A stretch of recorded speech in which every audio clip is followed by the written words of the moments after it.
بسم اللہ الرحمن الرحیم نحمدہ ونصلی علی رسولہ الکریم اما بعد۔ رمضان المبارک کی آمد بہت قریب ہے۔ اس مہینے کی احادیث میں بہت زیادہ خصوصیت، فضیلت اور اہمیت بیان کی گئی ہے۔ ان میں سے چند احادیث کا تذکرہ آج آپ کے سامنے کیا جائے گا تاکہ ہمیں بھی رمضان المبارک کی قدر و قیمت معلوم ہو اور ہم ان ایام کو قیمتی بنانے کی ابھی سے فکر اور کوشش کریں۔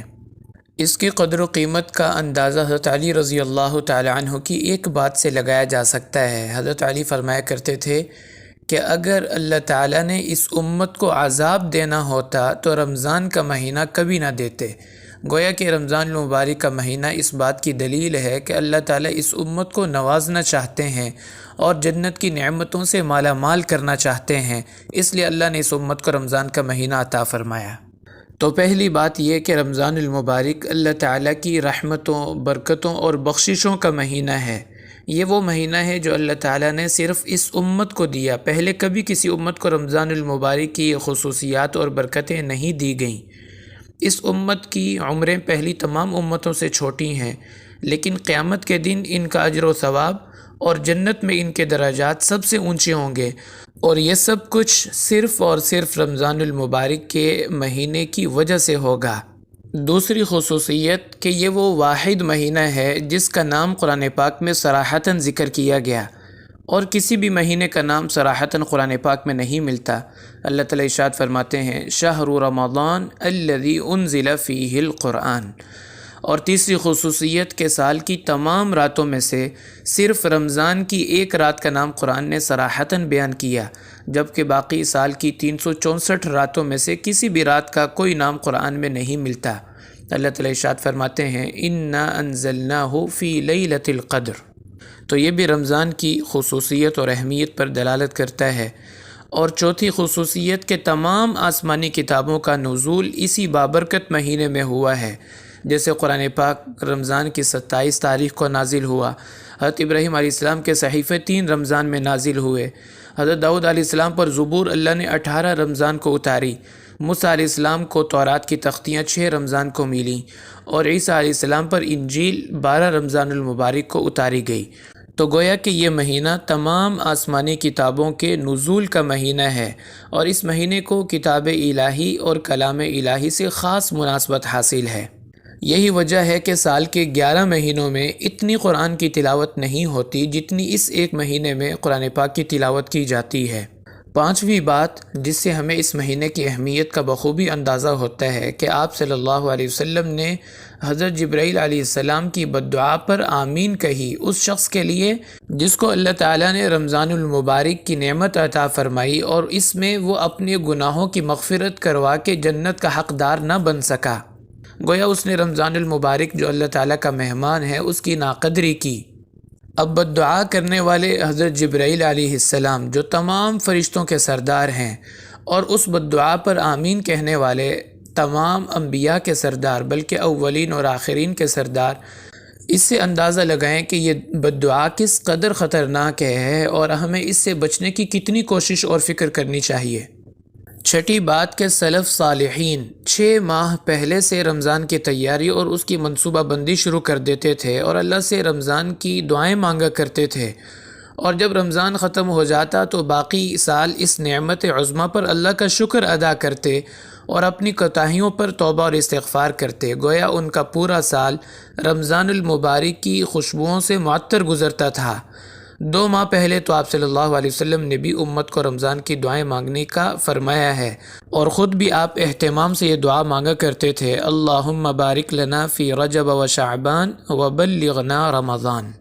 7ویں بات جس سے رمضان المبارک کی اہمیت اور قدر و قیمت معلوم ہوتی ہے وہ یہ کہ اگر مرنے کے بعد اللہ تعالیٰ انسان سے اس کی ایک فرمائش کے بارے میں پوچھیں جو اس کی نظر میں سب سے اہم ہو، اور اس سے پوچھا جائے کہ کون سی تیری ایک خواہش ایسی ہے جس کو ہم پورا کر دیں، تو مشائخ نے لکھا ہے کہ وہ فوراً بولے گا کہ یا اللہ مجھے رمضان کا ایک دن دے دیں۔ یعنی ایک دن رمضان کا اتنا اہم ہوگا اس کی نظر میں کہ وہ کسی اور نعمت کا مطالبہ نہیں کرے گا، صرف رمضان کا ایک دن اللہ سے مانگے گا۔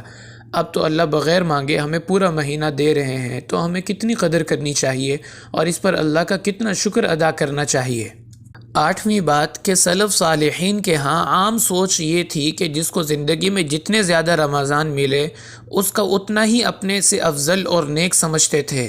گویا کہ ان کے ہاں نیکی کا معیار رمضان المبارک کی کثرت سے لگایا جاتا تھا۔ تو جو عمر میں بڑا ہوتا تھا اس کو اپنے سے اچھا اس لیے سمجھتے تھے کہ اس کو رمضان المبارک ہمارے سے زیادہ ملے ہیں، اور جو عمر میں چھوٹا ہوتا تھا اس کے بارے میں یہ سوچتے تھے کہ اس کے گناہ ہمارے سے کم ہوں گے۔ تو ہمارے سلف صالحین ہر ایک کو اپنے سے اچھا سمجھتے تھے اور اچھی نظر سے اس کو دیکھتے تھے، اور ان کے ہاں نیکی کا معیار رمضان المبارک کی کثرت سے لگایا جاتا تھا۔ 9ویں بات کہ یہ جنت کا مہینہ ہے، اس میں جنت کی سیل لگ جاتی ہے۔ سیل میں کیا ہوتا ہے؟ کم پیسوں میں زیادہ چیزیں مل جاتی ہیں، تو سارا سال لوگ سیل کا اور سیزن کا انتظار کرتے ہیں۔ بالکل اسی طرح یہ ماہ مبارک جنت کی سیل کا مہینہ ہے۔ ایک عمل پر 70 کا اجر ملے گا اور نفل پر فرض کا اجر ملے گا، تو جنت کمانے کا اس سے اچھا اور کوئی وقت ہو ہی نہیں سکتا۔ اس میں اللہ تعالیٰ نے جنت کو اتنا سستا اور آسان کر دیا ہے اپنے بندوں کے لیے۔ 10ویں بات کہ یہ جہنم سے نجات کا مہینہ ہے۔ حدیث شریف میں آتا ہے کہ جس نے ایمان اور احتساب کے ساتھ روزہ رکھا اس کے تمام گناہ معاف کر دیے جاتے ہیں، اور ایک روایت میں فرمایا کہ جس نے تراویح پڑھی ایمان اور احتساب کے ساتھ، یعنی ثواب اور اجر کی نیت کے ساتھ، اس کے تمام زندگی کے گناہوں کو اللہ معاف فرما دیتے ہیں، اور لیلۃ القدر میں جس نے قیام فرمایا اس کی ساری زندگی کے گناہ معاف کر دیے جاتے ہیں۔ تو گویا کہ یہ معافی کا، جہنم سے نجات کا مہینہ ہے۔ اور ایک روایت میں فرمایا کہ روزانہ افطاری کے وقت اللہ 10 لاکھ لوگوں کی مغفرت کا اعلان فرماتے ہیں، اور رمضان کے آخری دن ان تمام لوگوں کی تعداد کے برابر مغفرت کی جاتی ہے۔ تو گویا کہ یہ جہنم سے خلاصی کا، نجات کا مہینہ ہے، اور جنت کو حاصل کرنے کا، کمانے کا، پانے کا مہینہ ہے۔ 11ویں بات کہ یہ دعاؤں کی قبولیت کا مہینہ ہے۔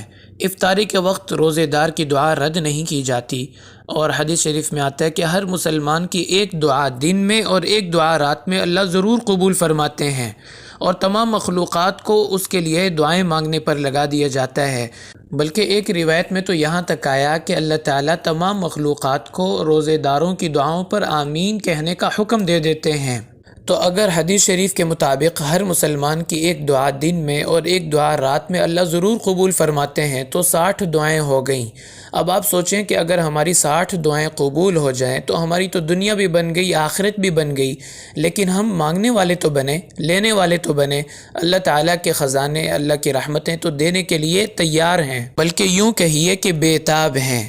صحیح کہا کسی شاعر نے کہ راہ دکھلائیں کسے، کوئی راہرو منزل ہی نہیں، طور تو موجود ہے موسیٰ ہی نہیں۔ تو اللہ تعالیٰ دینے کے لیے تیار ہیں، کاش کہ ہم لینے والے بنیں۔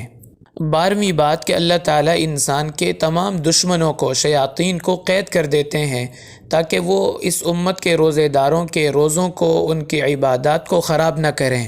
گویا کہ اللہ تعالیٰ ہمیں بغیر کسی مقابلے کے جتوانا چاہتے ہیں۔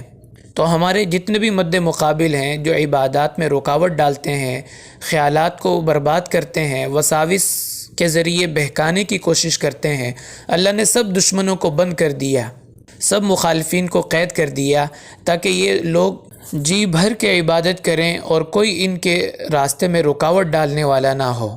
تو اللہ تعالیٰ نے رمضان المبارک دینے میں ہمیں کوئی کمی نہیں چھوڑی، کاش ہم اس کو اچھا گزارنے میں بھی کوئی کمی نہ چھوڑیں۔ اللہ تعالیٰ ہمیں رمضان المبارک کی قدردانی اور اس کی اہمیت سمجھنے کی اور پھر اس کو قیمتی بنانے کی توفیق عطا فرمائے۔ وآخر دعوانا ان الحمد للہ رب العالمین۔